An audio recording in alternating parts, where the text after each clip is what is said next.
மாறன் சீரியலில் இப்போ அட்டகாசமான அதிரடியான எபிசோட் வந்திருக்குனே சொல்லலாம். மிஸ் பண்ணாமல் ஃபுல்லோடையும் கேளுங்க. விசிஎம் சுத்தமாக போக மாட்டேது. பார்க்குறதுக்கே கஷ்டமாக இருக்குன்னே சொல்லலாம். பார்க்குறலாம் லைக் மட்டும் பார்த்தீங்கன்னா கொஞ்சம் பேச வந்து மூட்டிட்டா இருக்கும். நம்ம மாறன் மாட்டுக்கும் வந்து ட்ரெஸ்லாம் வந்து மடித்து வச்சுக்கிட்டே இருக்காங்க. அந்த இடத்துல அப்பன்னு பார்த்து விவாகரத்துக்கு வந்து ஃபார்ம் வந்து வந்திருக்கு போல இருக்குது. நம்ம வீரா வந்து வச்சுருக்காங்க. நீ சொன்ன விஷயத்தெல்லாம் நான் ஒன்று ஒன்றா நிறைவேற்றிட்டு இருக்கேன்ல, இந்த ஃபார்மில் முதல்ல கையெழுத்து போடு. என்னது அதுக்குள்ளேயா? அதுக்கெல்லாம் வாய்ப்பே இல்லைங்கிற மாதிரி மாறன் வந்து சொல்லிட்டு இருக்காங்க. என்கிட்ட இருக்கிறதே அந்த ஒரு கையெழுத்து மட்டும்தான். அந்த கையெழுத்து நான் போட்டுட்டேன்னு வச்சுக்கேன், நீ வந்து ஓவரா திமிரா வந்து பர்ஃபார்ம் பண்ணுவ. நீ என்ன சொன்ன அது எல்லாத்தையும் நான் செஞ்சு கொடுக்குறேன். நான் தான் வாக்குறுதி கொடுக்குறேன்ல. இப்போ என்ன, உனக்கு கையெழுத்து போட்டு கொடுக்கணும் அவ்வளோதானே. என் ஆசையெல்லாம் வந்து நிறைவேற்று. அதுக்கப்புறமேட்டுக்கு இந்த ஃபார்மை எடுத்துகிட்டு வந்து என் முன்னாடி நீட்டு. இல்லாட்டி வந்து நான் கையெழுத்தெல்லாம் போட மாட்டேன். மாறா சரியில்லை, நீ சொன்னங்கிறதுக்காக நான் ஏகப்பட்ட விஷயம்லாம் உனக்காக வந்து செஞ்சுருக்கேன்.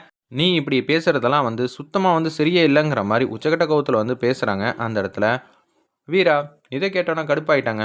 என்ன நீ ஆவுன்னா கையெழுத்துனே சொல்கிறேன்னு சொல்லி அந்த பேப்பர் வந்து எடுத்துடுறாங்க. நம்ம மாறன் அப்படியே வந்து இங்கேயும் வந்து ஓடி பிடிச்சி விளாண்டுக்கிட்டு இருக்காங்க. ராமச்சந்திரனோட அசிஸ்டண்ட் வந்து மேனேஜர் மாட்டுக்கும் அப்படியே வந்து எல்லா ஃபார்மையும் வந்து எடுத்துகிட்டு வந்துக்கிட்டே இருக்கிறப்ப அவங்க வந்து லைட்டாக ஸ்லிப்பாக வராங்க. கையில் வச்சுருந்த பேப்பர் எல்லாம் வந்து கீழே வந்து விழுந்துருது. மாறன் ஃபஸ்ட் ஃப்ளோரில் வந்து அப்படியே பேப்பரை வச்சு விளாண்டுக்கிட்டு இருக்காங்க. நான் கொடுக்க மாட்டேனே ஏய் குட்ரா கையெழுத்து போட்டு தரப்போறியா இல்லையா அப்படின்னு சொன்னேன். அந்த பேப்பர் வந்து அப்படியே கீழே விழுந்துருது. மேனேஜர் வந்து எந்த இடத்துல பேப்பர்லாம் கீழே போட்டாரோ அந்த பேப்பருக்குள்ளே வந்து இது வந்து மிக்ஸ் ஆகிடுது. அப்படியே வந்து அடுக்கிடுறாங்க. அச்சச்சோ மாட்டிக்கிட்டோம். இது எல்லா பேப்பரும் வந்து அப்பா கிட்ட தான் போகுது. அப்பா வந்து தெரிஞ்சுக்க போகிறா வீரா. நீ என்ன பண்ண போகிற? ஏய் நம்ம என்ன பண்ண போகிறோன்னு கேட்கணும்.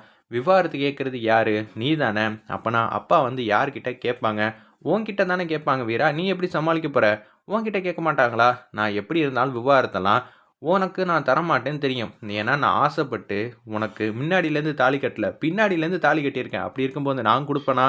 இவன் சொல்கிறது லாஜிக் படி கரெக்டு தான். ராமச்சந்திரன் எங்ககிட்ட கேட்டாருன்னா நான் என்ன சொல்லுவேங்கிற மாதிரி யோசிச்சுட்டு இருக்காங்க வீரா. அப்பன்னு பார்த்து ஃபைலெல்லாம் ஒன்று ஒன்றா பார்த்து கையெழுத்து போட்டுக்கிட்டே இருக்கிறப்ப அந்த ஃபார்ம் ஆல்மோஸ்ட் வந்து ராமச்சந்திரன் கையிலேயே வந்து கிடச்சிருச்சுன்னே சொல்லலாம். வீராவும் மாறணும் அவங்க முன்னாடி வந்து நிற்கிறாங்க. அப்பன்னு பார்த்து அந்த ஃபார்மை வந்து பார்த்துட்றாங்க. நம்ம ராமச்சந்திரன் அது ஃபுல்லாக படிச்சுட்டு இருக்காங்க. வீரா நீ மாட்டிக்கிட்ட. உன்னால் ராமச்சந்திரன் கேட்குற கேள்விக்கெல்லாம் வந்து பதில் சொல்ல முடியுமா அப்படின்னு சொல்லி அந்த இடத்துல வந்து பயமுறுத்துற மாதிரியே மாறன் வந்து காமெடி வந்து பண்ணிக்கிட்டு இருக்காங்க.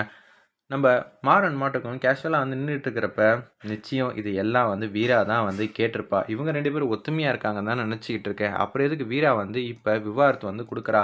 ஒன்றும் புரியலையே. இவங்க 2 பேருக்கு அடிக்கடி சண்டை வருது. அப்புறமேட்டு சரியாயிடுறாங்கன்னு சொல்லி சரி வழக்கமாக நடக்கக்கூடிய பிரச்சனை தான் அப்படின்னு சொல்லி விட்டுட்டா. இவங்க என்ன இப்படி இருக்காங்க? அப்போனா வீராவும் மாறனும் வந்து சேர்ந்து வாழலையா? 1000 கேள்வி வருதே. வீராக்கிட்டே கேட்போம். என்னம்மா நினச்சிக்கிட்டு இருக்க வீரா அப்படின்னு சொல்லி மாறனுக்கு முதலாக ஆதரவாக வந்து நம்ம ராமச்சந்திரன் வந்து பேசுகிறாங்க. கல்யாணம் இப்போ தான் ஆச்சு. நீ தான் வந்து மாறனை ஏற்றுக்கிட்டு இந்த வீட்டுக்கு வந்து வாழ வரேன்னு சொன்னேன். நானே வந்து என் பையனை வேணான்னு சொல்லிக்கிட்டு இருந்தேன் உனக்கு செட் ஆகாதுன்னு. ஆனால் நீயே வந்து இல்லை சார் மாறன் எனக்கு ரொம்ப பிடிக்கும்னு சொல்லிட்டு தானே இந்த வீட்டுக்குள்ளே வந்த. இப்போ நீயே வந்து விவாகரத்து கேட்டேன்னா என்ன அர்த்தமா? எனக்கு சுத்தமாக அது பிடிக்கல. என் பையனுங்கிறதுக்காக நான் பேசலை. நான் பொதுவாக தான் கேட்குறேன். நான் ஆரம்பத்திலேயே வந்து உங்கள் 2 பேரும் பிரித்து வச்சுருப்பேன்ல. இப்போ என்ன இப்படியெல்லாம் பண்ணிக்கிட்டு இருக்க வீரா? 1 வருஷம் கூட ஆகலை உங்களுக்கு கல்யாணம் ஆகி. அதுக்குள்ளே உன்கிட்டேருந்து இது மாதிரி ஒரு விஷயத்த நான் எதிரே பார்க்கல. என்னால் நம்பவே முடியல வீரா. நீ எவ்வளோ பொறுப்பான பொண்ணு. இது மாதிரி நீ விவாகரத்து கொடுத்தனா எல்லாரும் எங்களை பற்றி என்ன நினைப்பாங்க? அப்படி இப்படிங்கிற மாதிரி ராமச்சந்திரன் வந்து கடுப்பாய் வீரா வந்து வெளுத்தெடுக்கிறாங்க. வேறு லெவலில் மாசா இருந்துச்சுன்னே சொல்லலாம் அந்த சீன்லாம். என்கிட்ட பேசி ஏமாத்துவல்ல, எங்கள் அப்பாவெல்லாம் உன்னால் ஏமாற்ற முடியாது.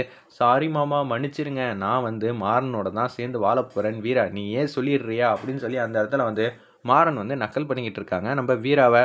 வீரா வந்து என்ன பதில் சொல்லுவாங்கன்னு சின்னதாக வந்து ட்விஸ்ட் வந்து வச்சுருக்காங்க. சொல்லுமா நான் மாட்டு கேள்வி மேலே கேள்வியாக கேட்டுக்கிட்டே இருக்கேன் அப்படின்னு சொல்கிறப்ப வீட்டில் இருக்கிற எல்லாரும் வந்து வராங்க. என்ன பிரச்சனை அப்படின்னு சொல்லி கேட்கும்போது வள்ளி நீ வீராவை தலையில் தூக்கி வச்சு தாங்குனல்ல. அவள் ஏதோ ஒரு பேப்பர் வந்து நீட்டுறா. என்ன எது நீயே பாருமா அப்படின்னு சொன்னோன்னே பார்த்தா விவாகரத்து பேப்பரு. ஏன் என் தங்கச்சி வந்து விவாகரத்து கொடுக்குற அளவு வந்துட்டாளா? ஓ இது தெரியாமல் போச்சு. அப்போனா என் தங்கச்சி என் பக்கம்தான் இருக்காளாங்கிற மாதிரி அந்த இடத்துல வந்து யோசிச்சுட்டு இருக்கிற மாதிரி காட்டி இந்த ப்ரோமோவை அதிரடியாக வந்து முடிச்சிருந்தாங்க. வெயிட் பண்ணி பார்ப்போம்.